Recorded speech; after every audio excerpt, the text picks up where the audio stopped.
Hatırlıyor musunuz? 200 doları 1000 dolara çevirdiğimiz etkinlik müthiş bir ilgi görmüştü ve hedefe ulaşmıştık. Şimdi yeniden başlıyoruz. 200 doları 1000 dolar yapma challenge'ı.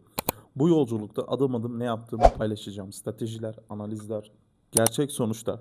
Takipte kalın çünkü her şey şeffaf olacak.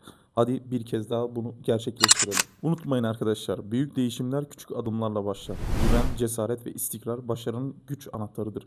İnandığın sürece imkansız hiçbir şey yoktur.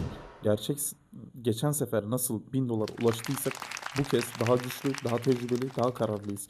Bu sefer sadece challenge değil, disiplinin gücü, risk yönetimi, hedefe bağlılık dersi aynı zamanda.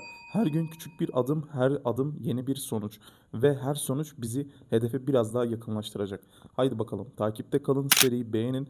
Çünkü bu yolculuk sizlere ilham verecek diye düşünüyorum. Mutlaka bu yolculukta takip etmeyi, videoları sonuna kadar beğenmeyi unutmayın. Herkese bol bereketli kazançlar.